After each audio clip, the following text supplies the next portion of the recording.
বন্ধুরা, আজকে রান্না করব আলু দিয়ে নলা মাছ। তাই নলা মাছগুলো আগে কেটে নিব।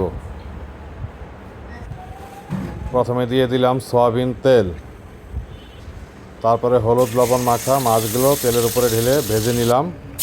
এবার দিয়ে দিলাম পেঁয়াজ কুচি, কাঁচামরিচ দিয়ে ভালোভাবে নাইড়া নিলাম। দিয়ে দিলাম লবণ, হলুদের গুঁড়া, মরিচের গুঁড়া, ধনিয়ার গুঁড়া এবং জিরার ফাঁকি,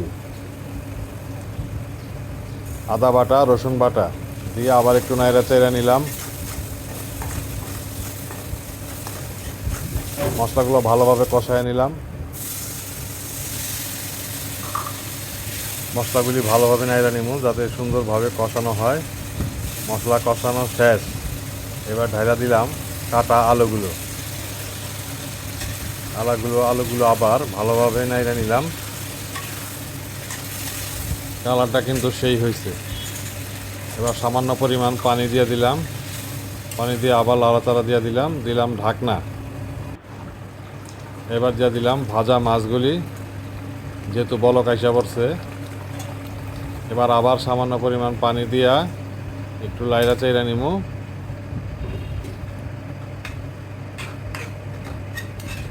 এবার আবার ঢাকনাটা দিয়া দিব।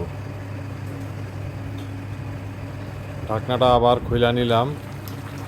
তরকারিটা প্রায় শেষ রান্না, সেই একটা কালার হয়েছে। এবার কিছু ধনিয়া পাতা দিয়ে দিব, দিয়ে আবার একটু নাইড়া চাইড়া ঢাকনা দিয়ে দিব। ঢাকনা খুইলা নিলাম। তরকারি রান্না শেষ। এখন একটু লাইড়া নিব। তরকারি কিন্তু দর্শক সেরকম একটা ঘ্রাণ বের হয়েছে। খুব সুন্দর একটা কালার আসছে তরকারির। এবার তরকারিটা পরিবেশনের জন্য বাটিতে বাইরে নিব। তরকারিটা মনে হচ্ছে সেই স্বাদ হবে। ধন্যবাদ সবাইকে ভিডিওটি দেখার জন্য। বন্ধুরা, আজকে আর কি রান্না করব আলু করলা দিয়ে শিং মাছ। সবার আগে তেল দিয়ে দিলাম, তারপরে শিং মাছগুলো তেলের উপরে ছেড়ে দিলাম। শিং মাছটি ভাজা হয়ে গেছে, এখন উঠিয়ে নিব। দিয়ে দিলাম পেঁয়াজ কুচি, কাঁচামরিচ। পেঁয়াজ কুচি কাঁচামরিচ ভালোভাবে দিলাম তেলের সাথে, নাইড়া চেড়ে নিলাম। এবার লবণ দিলাম, মরিচের গুঁড়া, হলুদের গুঁড়া, ধনিয়ার গুঁড়া, আদা রসুন বাটা পেস্ট দিয়ে আবার ভালোভাবে নাইড়া নিলাম। মশলাগুলোর কালার সেরকম হয়েছে। এবার সামান্য পরিমাণ পানি দিয়ে দিলাম। পানি দিয়ে আবার নাইড়া নিলাম। এবার করলা এবং আলুগুলো দিয়ে দিলাম, দিয়ে আবার ভালোভাবে মশলার সাথে মিশিয়ে নিলাম। মশলাটা কিন্তু সেরকম হয়েছে। ঢাকনাটা খুলে নিলাম।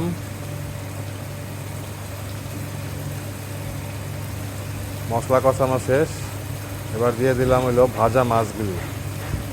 ভাজা মাছগুলি আবার সাথে দিয়ে ভালোভাবে নাইড়া নিলাম। একটু পানি দিলাম সামান্য পরিমাণ।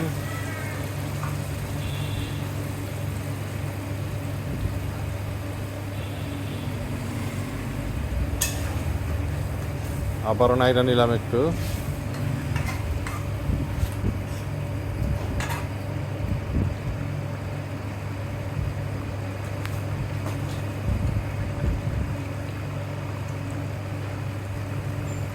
ধনিয়া পাতা দিয়ে দিলাম উপর দিয়ে।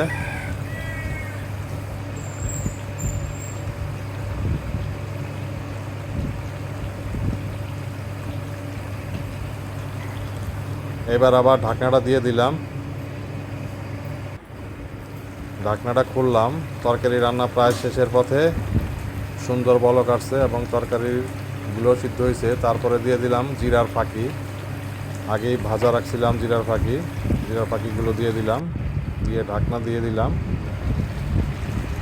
তরকারি রান্না শেষ। তরকারির সেরকম একটা ঘ্রাণ বের হয়েছে, খাইতে সেই মজা হবে। ধন্যবাদ দর্শক, আবার কোনো নতুন ভিডিওতে দেখা হবে।